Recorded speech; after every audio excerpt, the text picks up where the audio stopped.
제가 최근에 읽은 되게 재밌는 글이 있습니다. 그 블랙록의 창업자이자 CEO인 레리 핑크가 그 투자자들에게 3월 달에 보낸 서한이 있어요.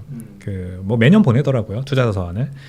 참고로 블랙록이 상장 주식이거든요. 네. 근데 20년 전에 이제 90년대 말일 겁니다. 90년대 말에 상장하고 미국 주식시장에 지금 9,000% 수익률이에요. 그러니까 블랙록 주식이 S&P랑 나스닥을 완전히 압도하는 수익률을 블랙록이 지금 거두고 있습니다. 9,000%. 그러니까 매년 15%씩 올라야 제가 계산해 보니까 20년이면 9,000%가 되더라고요. 네. 그 블랙록을 운영하는 이제 창업했고 운영하는 레리 핑크의 생각이 궁금하잖아요. 네. 와, 저 사람 어떻게 성공했을까? 그래서 읽어봤어요. 그랬더니 비트코인이란 단어는 딱 한 번 나옵니다. 그 긴 글에 읽어보니까 좋은 내용이 뭐냐면 비트코인의 자금이 왜 쏟아지는지를 알 수 있어요. 이 사람이 이제 미국 정부가 지금 굉장히 확대 재정 정책을 쓰면서 돈을 막 쏟아붓고 있는 걸 얘기를 해요. 통화 정책은 완화가 아니라 이제 축소 국면으로 가고 있지만 양적 축소를 하고 있고 기준금리도 높고, 근데 미국 정부는 뭐 마치 모순처럼 계속해서 돈을 풀고 있죠. 재정 정책으로 풀고 있죠. 인프라스트럭처 빌 이러면서 1조 달러 투자 이러면서 이제 막 공항, 항만 이런 거 다시 짓고 그런 기업들에 이제 보조금 주고 이러면서 이제 미국 경제가 인플레이션이 잘 안 잡히는 원인이거든요. 경제 사이클은 투자에서부터 시작하는 겁니다. 투자가 시작되면 거기에서 소비가 발생하고 거기에서 이제 국부가 올라가고 뭐 순환 사이클이 도는 거죠. 그러니까 투자를 정부가 저렇게 빚을 잔뜩 내서 하고 있으니까 돈은 많이 풀려요, 여전히. 그러면 이게 무슨 문제가 발생하냐? 일단 인플레이션 때문에 이 자산 격차가 벌어지죠. 자산을 가진 자와 못 가진 자와 격차가 벌어집니다.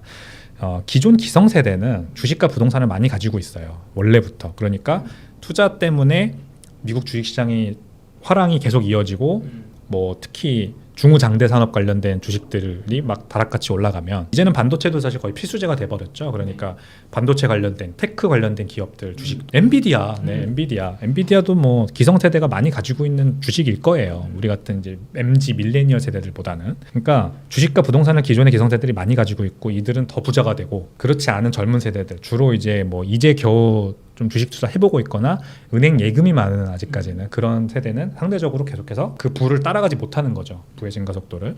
그래서 이 사람들이 계층의 사다리를 이동할 수 있는 뭔가 새로운 그릇이 필요하다라고 하는 거거든요. 주식 투자 할 수 있죠. 부동산 투자 이들도 할 수 있어요. 하지만 이제 기성세대가 가지고 있는 게 크다 보니까 그걸 따라갈 수 있는 뭔가가 필요한 거예요. 이들은, 이 MZ세대는. 그래서 비트코인의 현상을 레리 핑크가 본 거죠. 여기에서. 비트코인을 자기가 원래 굉장히 많이 이제 그 비판하던 사람인데 현상을 본 겁니다. 그러니까 굉장히 좋은 투자자인 거죠. 오픈 마인드로 생각을 바꿀 수가 있었던 겁니다. 비트코인을 사네? 젊은 애들이 많이 사네, 젊은 사람들이 많이 사네. 그리고 이 시가총액이 뭐 아직 1조 달러밖에 안 되긴 하지만 계속해서 커지고 있고 막 가격이 계속해서 죽을 듯 하다가 또 올라오고 죽을 듯 하다가 또 올라오네. 그러면 이거 현상을 한번 이해해보자 하고 들여다본 거죠. 그래서 ETF까지 내게 된 겁니다. 이거 그래서 사는 거구나, 이 사람들이. 어떤 지금 현재 벌어지고 있는 이 상황에 미쳐봤을 때 이 역피라미드 구조, 소수의 기성세대가 많은 부를 가지고 있고 젊은 세대는 상대적으로 더 적은 주식 부동산이 없으니까 적은 부를 가지고 있는데 이들이 불만이 그래서 많고 이거를 따라잡기 위해서 다양한 대체 투자 자산에 대한 수요가 늘어나는데 그중에서 비트코인이 많은 주목을 받고 있구나. 내가 요거 관련된 ETF를 내서 상품을 제공을 하면 앞으로 수요가 넓어지겠다, 더 커지겠다 본 거죠. 이 말을 레리 핑크가 그 어디에서도 하고 있진 않지만 그 편지를 쭉 읽어보면은 이제 요런 이유가 있었겠구나라는 걸 알 수가 있어요. 비트코인에 자금이 몰리는 근본적인 이유 제가 다 설명드린 겁니다. 레리 핑크의 생각을 투영해서 이 세상에 문제가 아무 문제가 없어요. 정말 중앙은행과 막 미국 정부, 우리나라 뭐 한국은행이 하고 싶은 것대로 계획한 대로 경제가 잘 굴러가면요, 비트코인 같은 대체 투자 자산은 필요가 없어요. 우리도 지금부터 주식 사면 돼요. 주식 공부 열심히 해서 뭐 삼성전자 지난 40년 동안 삼성전자만 열심히 사셔가지고 부자 되신 분 유퀴즈에 나왔더라고요. 그분처럼 우리도 하면 돼요. 그럼 다 똑같이 부자 될 수 있어요. 근데 그렇게 안 되잖아요. 잘. 삼성전자가 저렇게 10만 원을 못 넘고 계속해서 그동안에는 저 고도 성장을 해왔지만 지금은 사실 앞으로 삼성전자가 계속 그렇게 10만 원, 20만 원 계속 갈까? 그래서 나도 지금부터 삼성전자 주식만 열심히 사면은 은퇴할 때쯤이면 한 20억, 30억대 자산가가 돼 있을 수 있을까? 이런 거는 저는 솔직히 개런티 못 하겠어요. 더 이상. 어려워졌다는 거죠. 예, 캐피탈 마켓이 더 치중돼 버렸고 그만큼 공부할 것도 많아졌고 더 복잡해졌고 투자하기 어려워졌어요. 그러니까 사실 이 방송을 보시는 분들도 죄송한 말씀이긴 하지만 내몰린 거예요. 그 투자 공부를 굳이 할 필요 없었던 세상이었는데 이제는 열심히 투자 공부를 해야 내가 그나마 보통이라도 갈 수 있는 이제 세상이 돼버린 거예요. 그래서 비트코인에 대한 수요가 올라가는 거예요. 이거에 대한 기대감이 사람들이 생기는 거죠. 4차 반감기는 이전에 볼 수 없는 엄청난 가격 상승을 동반하는 슈퍼사이클이 될 가능성이 있다 라고 하셨어요. 지금은 조금 조정을 받고 있는 상황이라고 보이는데 지금도 어떻게 보면 슈퍼사이클의 그 과정이라고 생각을 하시나요? 네. 제가 뭐 일부에서 설명을 드렸지만 현재 반감기, 그다음에 중간 고점을 중심으로 한 저항은 원래도 굉장히 거셌고 이게 비트코인 사이클의 전형적인 모습이다라고 설명을 드렸었고요. 그다음에 지금 현재 있는 가격대가 저항을 받고 있는 가격대가 중간 고점이라면 오히려 지금 사이클 속도가 정상화되어 가고 있죠. 기존에 제가 책에서 말씀드렸던 기간보다 훨씬 빨리 비트코인 반감기 사이클이 그냥 고점을 치고 끝나는 단축 사이클의 가능성이 지금 많이 사라지고 사이클 속도가 정상화되면서 지금 제가 책에서 설명드린 그냥 그 속도 거의 그대로 지금 다시 수렴해 가고 있어요. 그렇기 때문에 오히려 현재 조정은 굉장히 정상적이면서 동시에 사이클 속도도 원래 속도로 되돌려 놓는 굉장히 건강한 조정이다 라고 생각을 하고 사이클의 흐름도 그대로다 라고 오히려 말씀을 드리고 싶습니다. 반감기 전에 너무 올라 버리니까 거품이라고 하는 것은 이게 끼면 낄수록 오히려 그 가격의 펀더멘털을 망쳐버리거든요. 그러다가 대형 붕괴가 일어나면은 어떻게 보면 그대로 하락 모멘텀으로 가면서 오히려 장기간의 하락장으로 접어들 수 있죠. 그러면 이렇게 급하게 오를 때는 들어왔던 사람들도 막상 차분하게 정상적인 수익률을 거두기가 어려워요. 네. 왜냐면은 너무 빨리 나온 사람들은 그 이후로 가격이 엄청나게 오르니까 당연히 상실감이 클 테고, 그 다음에 가격이 계속 오르다 보니까 탐욕에 젖어서 최고점에서 팔려고 하던 사람들은 그 이후에 갑자기 가격이 붕괴해버리면 못 나오죠. 그러면서 이제 최고점에서 몇 년 동안 또 4년 동안 물려 있어야 되는 거죠. 그런 상황이 발생하기 때문에 그렇게 가격이 오르는 게 전혀 좋은 게 아니에요. 근데 제가 지금까지는 단축 사이클의 가능성이 높다고 그랬잖아요. 바로 그런 가격이 급하게 오르는 확률이 높았던 거죠. 사이클이 원래 예상보다 1년 가까이 빨리 끝나버리는 그 단축 사이클의 가능성이 높았는데 지금 정상 사이클 속도로 돌아가고 있는 것이기 때문에 오히려 훨씬 좋은 상황이고 가격 펀더멘털적으로도 더 건전한 상황이다. 그리고 그런 상황으로 돌아가고 있는 것이기 때문에 전혀 나쁜 게 아니고 사이클도 원래 예상과 전혀 달라진 게 없다라고 오히려 말씀드릴 수 있겠습니다. 네, 4월, 5월을 가장 위험한 시기로 보셨잖아요. 비트코인 쪽에서. 정말 그럼 그때 생각하시던 그런 걱정거리가 지금 좀 해소가 되시는 국면인지 아니면 여전히 비트코인 가격 폭락에 좀 위험이 있는 건지 좀 어떻게 보시나요? 일단은 저는 5만 7천 아래로 떨어지면서 추가적인 하락이 더 가능할 거라고 봤는데, 최근에 이제 블랙록에서 그렇게 이제 연기금들이 들어올 거다, 이런 것과 매크로적인 시장 상황이 좀 긍정적으로 했기 때문에 일정 부분 해소는 되었지만, 그래도 여전히 아직 급등과 급락이 계속 반복되면서 5월까지는 조금 더 지켜봐야 된다라고 보고 있습니다. 아, 그렇군요. 그러면은 네. 지금 비트코인을 좀 쌀 때 모으려고 했던 투자자분들 중에서는 사실은 야, 이것도 다시 올라가는 거 아니야 하면서 막 몰빵으로 지금 사야 되는 거 아니야 이런 분들 계신데 작가님은 좀 비트코인 어떻게 좀 매수를 해야 될지 혹은 매도를 해야 될지 좀 전략을 말씀해 주시면 감사하겠습니다. 일단은 좀 김치 프리미엄이 일단은 하락을 했기 때문에 저는 그것만으로도 좀 고무적이라고 생각을 했어요. 음. 나머지 다른 해외보다 한 많으면 7%에서 10%까지 비쌌는데 그런 게 많이 해소돼서 긍정적으로 보고 있고요. 그래도 지금은 최근에 갑자기 뭐 물론 반등을 하니까 지금 안 사면 또 안 될 것 같은 기분이 들거든요. 투자자 입장에서는. 근데 맞아요. 그런 심리를 조금 더 올라갈 수는 있는데 그래도 조금 5월 달까지는 천천히 보면서 일단 김치 프리미엄이 크게 높지 않기 때문에 조금 더 올라가더라도 늦게 사도 안정적이니까 저는 개인적으로는 뭐 5만 7천 아래로 깨지면서 큰 폭락보다는 일단 한 6만 불까지는 한 번 더 최소는 하락 한 번 더 하지 않을까라고 보면서 이제 조금씩 너무 무리하지 마시고 잘게 한 5월에서 한 6월 초까지 길게 한 30일 정도 남았잖아요. 그 네. 정도 기간 동안 천천히 매수하시는 걸 추천드리고 있습니다. 그럼 좀 분할 매수를 좀 말씀을 하시는 걸까요? 네. 아니면은 왜냐면 네. 지금 5월 달에 물론 최근에 분위기가 좋았는데 아직 구체적으로 모든 게 해결된 게 아니고 음, 그리고 또 5월에 이더리움 현물 ETF 승인 이슈가 있어요. 네. 물론 많은 분들이 거절될 거라고 예상은 하고 있지만 음, 그렇다고 해서 뭐 거절되고 난 다음에 또 하락을 추가적으로 할 가능성이 있거든요. 음, 네, 예상을 많이 했더라도 그렇기 네. 때문에 저는 그때까지는 천천히 뭐 매수를 하지 말라는 게 아니라 좀 여유를 갖고 천천히 하고 만약에 하락이 크게 안 오면은 5월 말에서 6월 초에 나머지 이제 본인이 매수하고 싶은 만큼 그때 매수해도 늦지 않다고 생각을 하기 때문에 좀 네. 여유를 갖고 지켜봐야 될 것 같습니다. 전 세계 중앙은행 대차대조표 자산 추이를 한번 볼게요. 이게 음. 2020년 코로나 팬데믹 터졌을 때 급격하게 늘어나는 걸 볼 수가 있죠. 네. 이제 미국, 그다음에 유럽 중앙은행, 일본 중앙은행, 그리고 중국 중앙은행, PBOC까지 해서 총 26조 달러 정도 되는 겁니다. 지금 전 세계 중앙은행이 대차 대조표에 가지고 있는 자산 순위가 자산 규모가요. 네. 근데 이것도 이제 2013년까지만 이제 뽑은 거라서 지금은 이거보다 훨씬 더 많이 늘었는데 요 다음 차트를 보면 이제 보이죠. 23년 기준으로 33조 달러 그 미국의 현재 이 국가 부채가 33조 달러 정도 됩니다. 23년 기준으로. 그러니까 지난 100년 동안 얼마나 다락같이 올라왔는지를 미국 정부 부채가 볼 수가 있죠. 제가 아까 말씀드린 인프라스트럭처 빌 같은 거 1조 달러 미국 국가가 재정 투입하겠다라고 하는 거 다 빚입니다. 뭐 GDP에서 세금 걷어서 그 세금을 모아가지고 이렇게 투자하는 그런 게 아니라 대통령이 선심성 공약 발표하고 돈은 빚내서 가져와서 쓰고 마치 자기 돈인 것처럼. 근데 그러면 안 되는 건데 사실상 이게 너무나도 지금 만연해 있어요. 그러니까 이제 고삐 풀린 망아지처럼 사실 이제는 제어할 수 없는 수준으로 빚이 늘어나는 중입니다. 미국이 33조 달러의 빚을 가지고 있고 여기에서 발생하는 이자 비용만 1조 달러예요.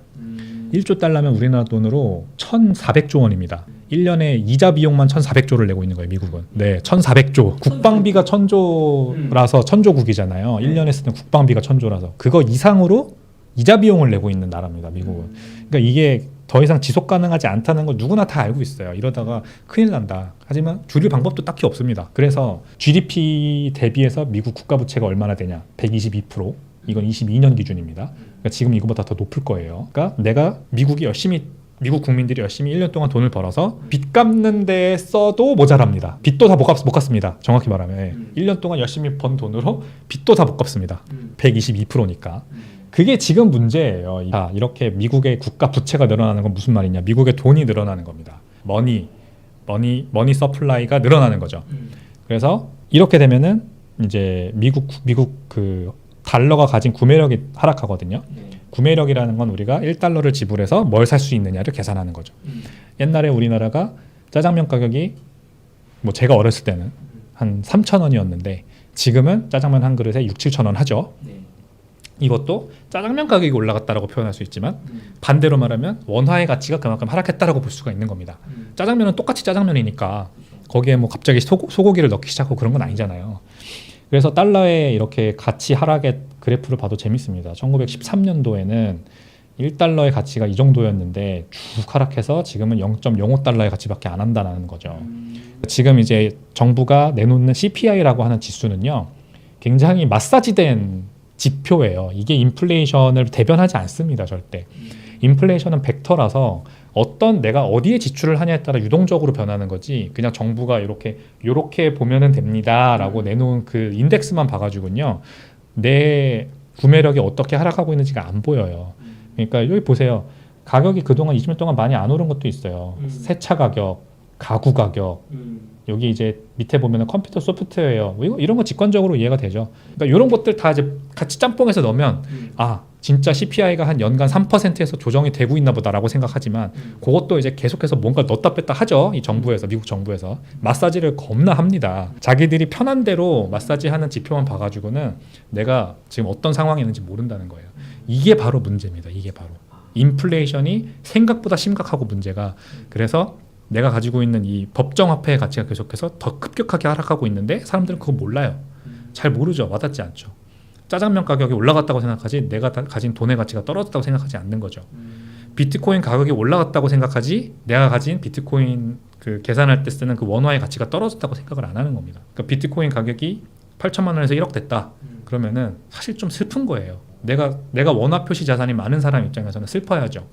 나 국내 부동산도 있고 삼성전자 주식도 가지고 있고 뭐 은행 예금도 제법 많이 가지고 있는 사람이면 비트코인 조금 사가지고 그 가격 오른 거 가지고 좋아하면 안 돼요. 그만큼 비트코인 가격이 오른 만큼 원화 가치 떨어진 거니까. 그러니까 빨리 뭐로 바꿔야겠죠. 법정화폐가 아닌 무언가로 바꿔야겠죠. 뭐 금 투자도 이제 요즘 유행하는 이유가 그런 거고 비트코인 투자도 그래서 지금 핫한 겁니다. 단기간에 직접적으로 비트코인 가격을 막 밀어 올리는 효과는 홍콩에서는 분명 없을 거예요.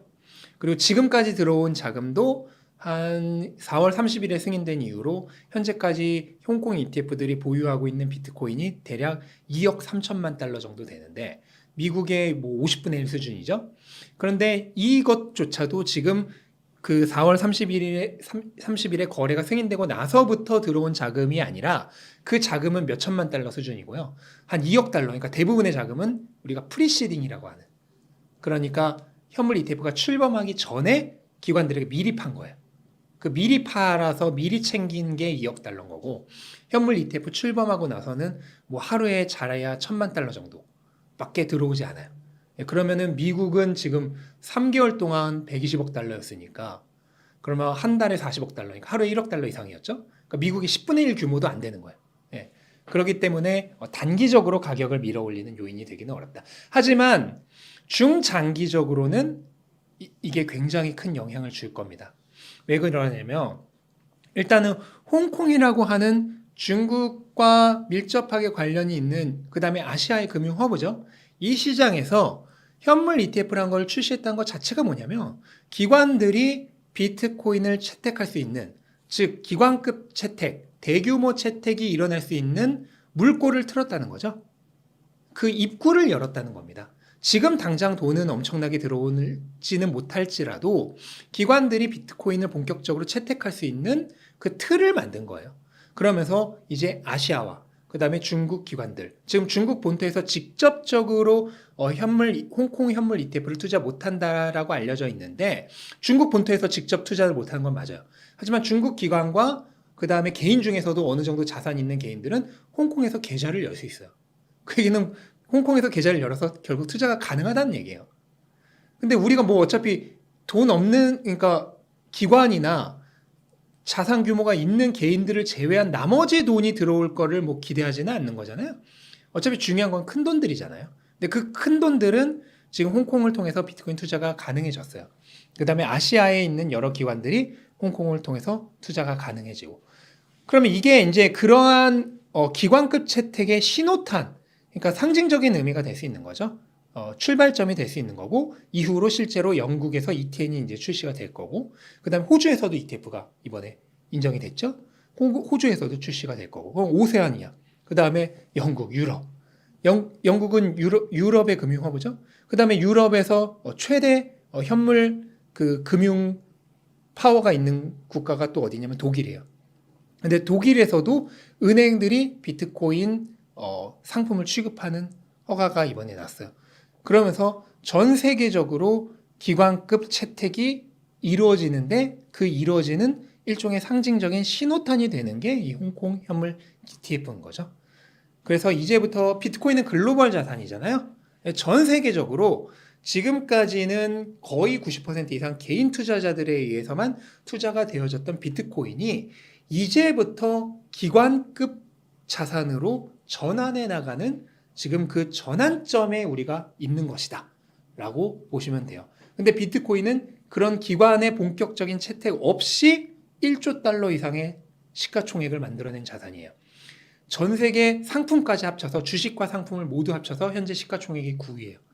근데 거기에 이제부터 기관들의 본격적인 대규모 채택이 이루어지면서 기관의 자산이 이제부터 들어오기 시작하는 거예요. 우리는 지금 그 기로에 서 있는 상황이다 라고 생각을 하시면 되겠죠. 일단 현재는 시장이 9월에서 11월 사이에 최초의 금리 인하가 있을 것이라고 보고 있죠. 그다음 내년 1월에서 3월 사이에 두 번째 금리 인하가 있을 것이라고 보고 있어요. 그래서 연기는 됐지만 어쨌든 금리 인하 기조로 가는 것은 마찬가지고 이번에 FOMC에서도 파월이 말을 했죠. 분명하게. 향후 금리 인상될 가능성은 거의 없을 것이고 어차피 방향은 내려갈 거니까. 단지 그 시기의 문제일 뿐이죠. 그러니까 속도의 문제일 뿐이지 방향은 그대로다. 라고 생각을 한다면 큰 문제가 되지 않을 거라고 생각을 하고 오히려 천천히 내려간다면은 결코 나쁘지 않다고 생각을 해요. 왜냐하면 이게 급격하게 내려가 버리면은 또 마찬가지로 급격한 레버리지가 일어나면서 가격이 순간적으로 많이 오르는 거품이 형성될 수가 있거든요. 근데 오히려 금리가 천천히 내려가면서 레버리지도 조금씩 풀리기 시작한다면은 가격이 탄탄하게 기반을 밟아가면서 이렇게 펀더멘털적으로 건전하게 상승하는 그런 구조를 형성할 수 있기 때문에 지난 사이클이 딱 그렇게 금리가 급격하게 제로금리로 가면서 레버리지가 폭발적으로 일어나면서 나중에 그냥 한 번에 하락이 나올 때 모래성처럼 무너지는 그런 현상이 일어났었거든요. 근데 이번에는 기관들에 의해서 현물 중심으로 가격이 상승하고 있는 그런 사이클이기 때문에 금리가 천천히 내려가는 것도 결코 나쁘지 않다. 오히려 방향이 정해져 있다면 기대감이 계속 남아있잖아요. 금리가 너무 빨리 내려가 버리면 기대감이 사라지잖아요. 이제 금리 충분히 내렸고 더 이상은 내리지 않을 것이다. 라는 그런 기대감이 사라지는 상황보다는 오히려 금리가 조금씩 계속 내려가면서 기대감이 계속 남아있는 상황이 사이클 전체로 봤을 때는 오히려 더 건전할 수 있습니다. 지금 우리나라 원달러 환율이 1,400원 거의까지 가고 있는데 일본은 또 일본대로 엊그저께 나온 뉴스죠. 40년 내 최저치로 엔화 가치가 떨어졌습니다. 그래서 제 친구가 얼마 전에 일본 여행 갔다 왔는데 그렇게 여행객들이 많다고. 우리나라, 중국, 게다가 서양에서 온 여행객들. 왜냐면 엔저를 이제 누리기 위한 그런 현상. 그러면은 무슨 일이 발생하냐면 우리나라가 원화 가치가 떨어지고 일본도 떨어지면 중국도 자국 통화 가치를 떨어뜨려야 됩니다. 왜냐면 수출 경쟁력이 중요하기 때문에 이 수출 주도로 먹고 사는 독일도 마찬가지입니다. 독일도 자동차 팔아야 되잖아요. 우리나라와 일본이 이렇게 달러 대비해서 그 통화 가치가 하락하면 독일도 어쩔 수 없이 유로 가치를 희석시켜야 돼요. 안 그러면 수출 경쟁력에서 잽이 안 됩니다. 그러면은 이 수출 주도 선진국들이 다 일종의 통화 경쟁 전쟁 체제에 돌입하는 겁니다. 그러면은 거기서 피해 보는 건 누군가요? 우리 같은 일반 사람들. 우리 같은 사람들이 이제 자국 통화 가치가 하락하면 일부러 정부가 통화 시장에 개입해서 통화 가치를 누르면 수입 물가 올라가잖아요. 그리고 우리가 가지고 있는 원화 가치는 단 구매력은 하락하고 짜장면 가격이 말하자면 더 올라가는 거죠. 이런 상황에 우리가 놓이게 되는 거잖아요. 그래서 이런 부분 설명드리면서 비트코인을 왜 투자해야 하는지 설명을 드리려고 하는 겁니다. 그 강의에서. 이 사업은 5년 동안 하고 있고 뭐 암호화폐 업계에서는 7년 동안 근무하고 있고 뭐 투자 쪽 제가 이제 금융 특화 전공을 했고 나와서 증권사에서도 잠깐 리서치 애널리스트 밑에서 RA 역할도 하고 어쨌든 캐피탈 마켓에 이 금융 시장에 대해서 나름 그래도 꾸준히 발을 담궈 놓고 이렇게 뭔가를 하고 있는 사람 입장에서 비트코인을 지금 사면은 절대 후회하지 않는다라는 얘기를 제 이제 개인적인 경험과 맞물려서 강의를 좀 만들어서 이렇게 전달 드리려고 하는 거죠. 재밌을 겁니다. 이 기준금리 인하가 비트코인 가격에는 당연히 단기적으로는 좋은 영향을 끼치지만 이게 그렇다고 그래서 비트코인 가격에 계속해서 그 키 드라이버가 되진 않아요. 기준금리 인하는 지난 20년 동안 기준금리가 쭉 인하해온 트렌드 안에서는 좋은 뉴스였어요. 근데 지금은 코로나 팬데믹 이후로 기준금리가 5.5%까지 올라가고 앞으로도 쉽게 내려오지 않을 것 같은 이런 상황에서는 기준금리 인하 자체가 엄청나게 큰 호재라고 사실 보면 안 됩니다.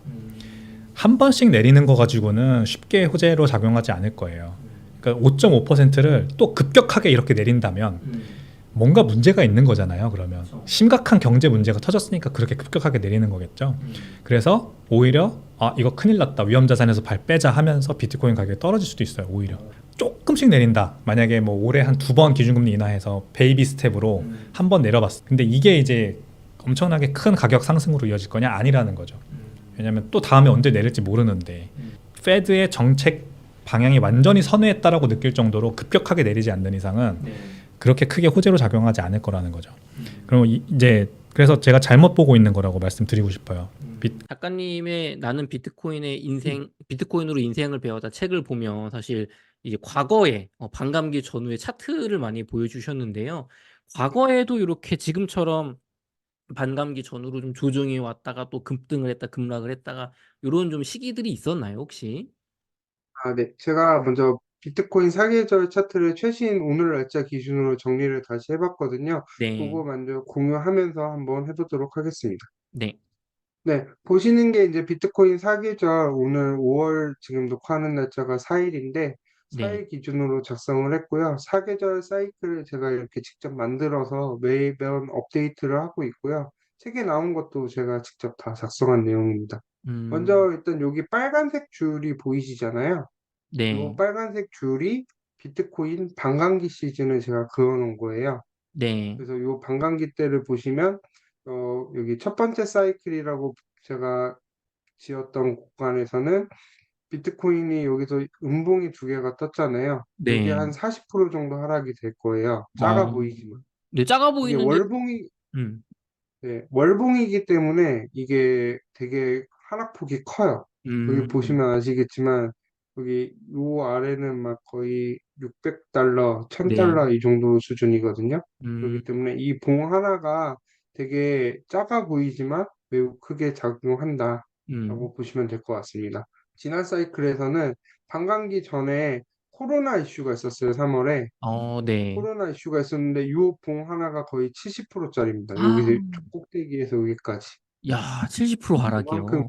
네, 거의 그때 엄청난 패닉이었던 상황이었고 요때 크게 하락했기 때문에 반감기 있기 한두 두 달 정도 전이었거든요. 네. 두 달 전에 이제 하락을 크게 했고 이번에도 과거의 사이클을 봤을 때 전후에 크게 한 번에 조정은 발생하지 않을까라고 예상을 했는데 딱 그 비트코인 반감기 시즌에 약 음. 20% 정도 이상 조정 폭을 보이면서 이런 네. 사이클을 보고 있기 때문에 요거를 저는 한번 과연 이번에 그런 얘기가 굉장히 많았어요. 비트코인 반감기는 과거와 다르다. 음. 그런 얘기들이 굉장히 많았잖아요. 그래서 저는 그럼 정말로 이번에 다른 사이클을 그리면서 뭐 조정이나 이런 폭들이 발생하지 않을까 의문을 가졌는데 그래도 역시 사이클대로 지금 가고 있다는 걸 다시 한번 여기 차트에서 확인할 수 있습니다. 어. 네. 작가님께서는 뭐 내년 정도, 내년 뭐 여름 정도까지, 혹은 올해 연말까지 좀 비트코인 가격 조정은 있겠지만 쭉 상승할 수 있다라고 좀 보시는지요? 어, 일단은 먼저 결론부터 말씀드리면 저는 기존 사이클대로 지금 잘 움직이고 음. 있다라고 판단을 하고 있고요. 그거는 여기 지금 사계절 사이클 저희가 책에 나는 비트코인을 인생을 배웠다에 비트코인 사계절을 한번 정리를 해보고 왜 네. 그렇게 생각하는지 자세하게 한번 말씀드리도록 해보겠습니다. 네. 먼저 이제 요 비트코인 사계절 차트를 제가 정리를 해놓은 거예요. 네. 요점을. 일단은 겨울, 봄, 여름, 가을로 이 순으로 진행이 되고 있고요. 네. 앞서 비트코인 사계절 사이클에서 볼 수 있다시피 지금 세 번째 사이클이 시행되고 있다라고 보고 음. 있고요. 먼저 간단하게 설명드리면 겨울의 경우는 비트코인이 최고점에서 비트코인 최저점 찍을 때 보통 한 1년 정도 시간이 걸립니다. 그럼 가격이 이때는 폭락하는 꾸준한 시기인 거죠? 네. 앞에 차트를 다시 보여드리면 요 겨울 보시면 요 음. 최고점에서 끝없이 하락을 하잖아요. 네. 이런 식으로 하락하는 기간을 겨울이라고 해놓고 있습니다. 네. 네. 비트코인의 봄의 경우는 비트코인이 최저점으로부터 반감기까지 한 17개월에서 18개월 기간을 말을 하고 있고요. 차트에서 보면은 여기 비트코인 최저점에서부터 회복하는 기간을 봄이라고 합니다. 음. 여기 그림에서 보다시피 가장 길잖아요. 그쵸.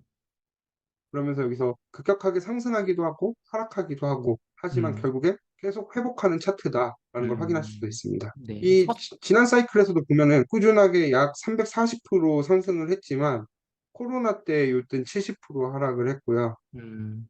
72%까지 요 최고점 대비 그렇게 네. 하락을 크게 했고 지난 사이클에서도 최저점에서부터 두 배까지는 기본으로 올라갔다가 다시 네. 소폭 한 20% 정도 조정을 했었어요. 이때 음. 요 조정을 하고 다시 상승하는 패턴을 가지고 있습니다. 네.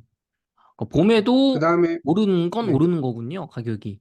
네, 봄에도 오르는데 네. 일단은 급등과 급락이 반복이 되고 약간 음, 횡보도 좀 꽤 길게 하기 때문에 네. 약간 급등과 급락 그리고 횡보가 공존하는 기간으로 음, 좀 가장 길기 때문에 다소 지루하고 사람들의 관심이 오히려 없어지는 시기라고 보시면 될 것 같아요. 네네. 네, 다음으로는 비트코인 여름인데 비트코인 반감기로부터 비트코인 최고점 돌파까지 기간으로 7, 8개월 정도 했거든요. 네. 이때의 특징 중에 하나는 비트코인이 항상 2, 30%의 조정은 언제든지 가능하다는 특징이 있습니다.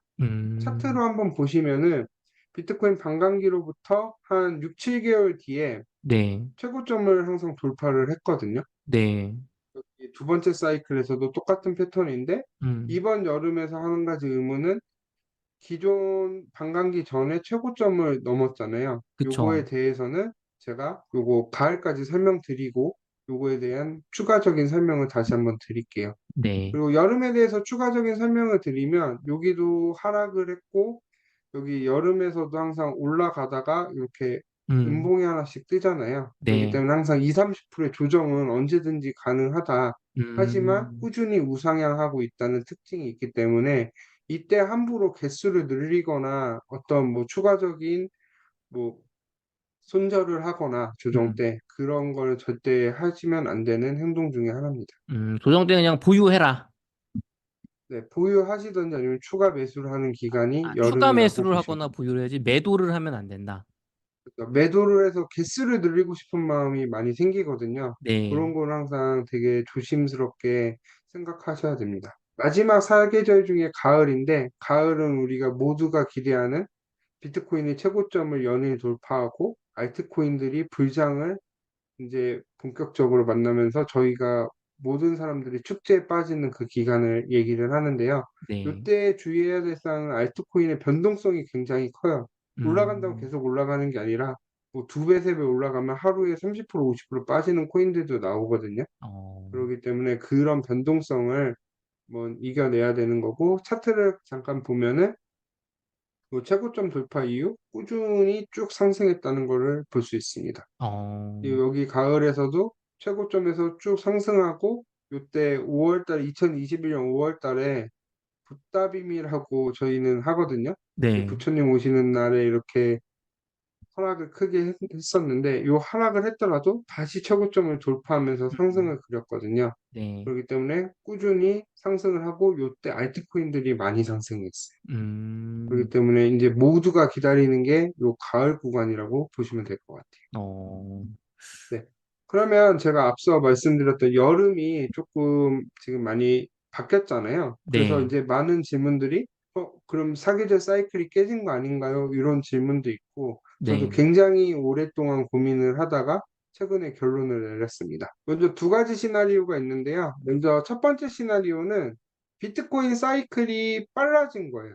말 어, 그대로 최고점이 일찍 왔기 때문에 봄이 짧아지고 여름이 빨리 찾아왔다. 요 가능성은 결론적으로 말씀드리면 한 20% 이하? 그래서 어, 되게 낮은 시나리오고 두 번째 시나리오가 저는 메인이거든요. 네. 사이클이 예정대로 그냥 진행 중이다. 네. 다만 여름의 판단 기준이 저희가 비트코인 반감기로부터 최고점 돌파 기간으로 해서 이제 비트코인 반감기로부터 여기 7개월, 한 6, 7개월 음, 정도 후까지를 여름 구간으로 하면은 음, 기존의 사이클과 가고 있다. 근데 음, 왜 그러면은 사이클이 음. 이번이 가능성이 높은지에 대해서 먼저 궁금해야 되잖아요. 그쵸, 그냥 그쵸. 단순히 내피셜로 껴맞추기로 할 수가 없으니까 제가 네. 그거에 대한 근거를 세 개를 준비를 했습니다. 네. 먼저 첫 번째 사이클은 비트코인 가격이에요. 네. 아까 비트코인 사계절 차트 보면은 특징 하나가 있지 않으세요? 제가 한번 다시 보여드릴게요. 네. 비트코인이 만약에 여름이 지나고 가을이 왔잖아요. 만약에 빨라졌다라고 하면 가을인데, 가을 네. 특징을 보시면 비트코인이 최고점을 돌파하고 그 아래로 거의 안 내려갔어요. 꾸준히 우상향했거든요. 네. 지난 사이클도 보면은 꾸준히 우상향하고 하락은 했지만 기존의 저점은, 죄송합니다. 네. 고점은 깨지는 않았어요. 그리고 그쵸. 계속 올라갔는데, 지금 같은 경우는 최고점을 살짝 뚫었지만 다시 네. 아래로 내려와서 마감을 했잖아요, 하락. 그쵸. 그렇기 때문에 비트코인 현물 ETF 때문에 순간적으로 최고점을 돌파했지 추세적으로 돌파했다라고 보기 어렵다라는 게 첫 번째 이유입니다. 네. 그다음에 두 번째로는 가격보다 기간이 중요하거든요. 어, 제가 이 책의 한 챕터에 비트코인 사계절 사이클을 보려면 가격이랑 기간 중 둘 중 하나를 볼 거면 무엇을 봐야 되냐라고 하면 저는 가격보다 기간을 봐야 된다라고 이야기를 했는데요. 그 네. 이야기 중에 원인 중에 하나가 뭐냐면 이번 겨울 기간의 평균 첫 번째 사이클이랑 두 번째 사이클에 85% 정도 하락을 했거든요. 근데 음, 이번에 세 번째 사이클에서는 77%밖에 하락을 안 했어요. 어, 그러면은 가격으로 봤을 때는 85%대 77%니까 음, 달라지지만 기간은 똑같았거든요. 1년 정도 하락한 거는. 네. 그렇기 때문에 이 하락의 폭이 등락이나 요 가격 상승은 그 비트코인 ETF, 현물 ETF 때문에 기관들의 매수 수요 때문에 발생하는 가격의 오차 정도라고 생각을 하고 있기 때문에 저는 기간으로 봤을 때는 아직 사이클이 유지되고 있지 않을까. 음. 그래서 제가 비트코인을 여름 기간을 비트코인 반감기로부터 7개월까지로 본 게 요 기간을 고려해서 다시 설정한 겁니다. 아, 그렇군요. 마지막으로 세 번째도 또 중요한데 네. 가을이 찾아오면 아까 제가 말씀드렸던 게 어떤 특징이 있죠? 오, 알트코인이 엄청 올라야 돼요. 그쵸, 그쵸, 그쵸. 네, 근데 알트코인이 알트코인의 생각보다 불장입니다. 올랐을까요? 그래서 물론 알트코인들은 AI 10분량 못 쓰는 것 섹터는 같은데요. 그렇죠. AI 코인이나 몇 개 코인들은 올랐는데 음, 전체적으로 이렇게 알트코인 상승장이라고 체감은 못 하고 있어요. 그렇기 음, 때문에 알트코인들이 크게 오르지 못하고 있고 더 네. 중요한 거는 알트코인들이 언제 본격적으로 상승을 하냐. 비트코인 도미넌스가 하락을 추세적으로 크게 하락하면서 알트코인들이 크게 하는데 상승을 하는데 도미넌스가 여전히 높고 심지어 이더리움조차 기존의 고점을 돌파를 못했어요. 아, 그렇기 때문에 저는 아직 가을이라고 보기에는 좀 무리하지 않나라고 싶어서 저는 아직 기존 사이클대로 유지하고 있다라고 생각하고 있습니다. 음.